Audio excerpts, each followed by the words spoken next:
Hello there, kia ora. Do you know where the nearly $2 million that was spent by third party promoters at last year's general election comes from? Because if you do, the rest of us would really like to know. You see, this is a huge gap in our funding laws when it comes to democracy, and in particular third party promoters. You see, there are a lot of rules around how third party promoters work. For example, you have to register if you're planning on spending more than $15,700 to promote a political party or ideology, but you don't have to file a return telling us what you spent that money on unless you spend over $100,000. And at no point, no matter how much you spend, do you have to tell us where that money comes from. And that's a real problem. What we do know is that of the nearly $2 million that was spent at the last election, which was far more than we've seen spent at any other election, the vast majority of it was spent by right wing and alt right wing organisations pushing their ideologies. And we know that because of the top 7 spenders, which spent over $100,000, 5 of those were pushing those right wing ideologies. And those 5 alone account for more than half of what that money was that was totally spent during that campaign.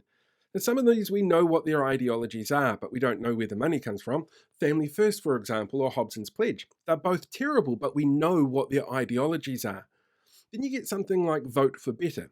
They spent almost the maximum amount limited for outside organisations to campaign during an election, $386,000. The limit's about $390,000.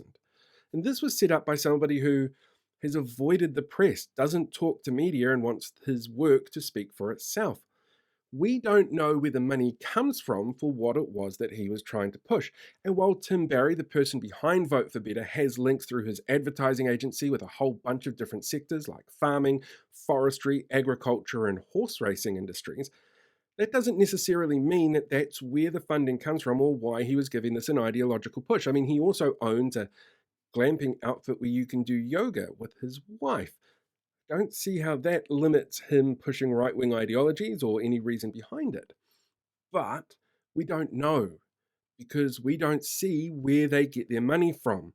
And with changes to electoral funding law that came in place for political parties last year, there were actually comments from experts stating that we're going to see a push away from political parties getting donations and third party promoters getting the money to go out and push their ideologies like this because there is less restrictions. There is less chance of them being caught out, and there is way more chances for them to hide exactly who the money is coming from and what the exact message is that they want to soften the New Zealand public up to learn.